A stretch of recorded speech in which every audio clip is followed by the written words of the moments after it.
नमस्कार दोस्तों। तितली का संघर्ष। दोस्तों, कहानी बहुत अच्छी है और हमें बहुत कुछ सिखाती है। प्रकृति के नियमों का पालन करें, प्रकृति से छेड़छाड़ ना करें। प्रकृति ने जो हमें दिया है वो अनमोल है। प्रकृति का कर्ज ये इंसान कभी नहीं उतार सकता। इसलिए प्रकृति से किसी भी कीमत पर कभी भी छेड़छाड़ ना करें, क्योंकि जब प्रकृति का रौद्र रूप आता है उसके सामने सारी चीजें छोटी पड़ जाती हैं। एक बार एक व्यक्ति ने अपने गार्डन में टहलते हुए तितली के एक कोकून को देखा। अब वो व्यक्ति बिना नागा के उस कोकून को देखता रहा और उसने नोटिस किया कि कोकून में एक छेद बन गया है। अब वो घंटों उसके पास बैठा रहा और उस कोकून के छेद को देखता रहा। वो तितली का बच्चा उस छेद से बाहर आने की बहुत कोशिश कर रहा था, लेकिन बहुत प्रयास करने के बाद भी वो छेद से बाहर नहीं निकल पाया। फिर वो बिल्कुल शांत हो गया, मानो जैसे उसने हार मान ली हो।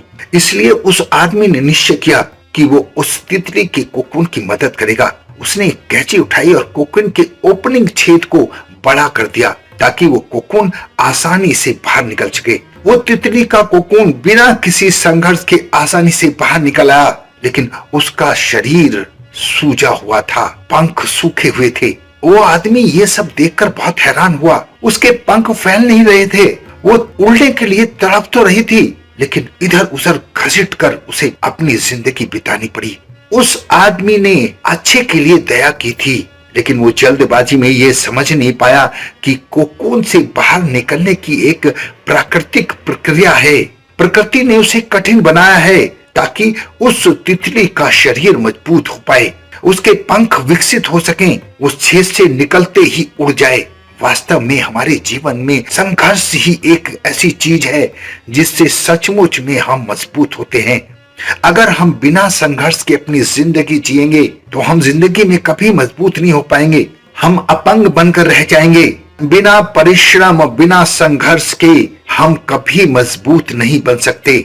हमारी क्षमताएं विकसित नहीं होंगी। हमारे जीवन में पॉजिटिविटी का दृष्टिकोण नहीं आ पाएगा। इस कहानी से हमें यही सीखना चाहिए कि जिंदगी की उड़ान कैसे पॉसिबल हो, हम कितना हार्ड वर्क करें, हम क्या क्या करें ताकि हमें जीवन में संघर्ष कम से कम करना पड़े। दोस्तों, कहानी बहुत अच्छी है और हमें बहुत कुछ सिखाती है।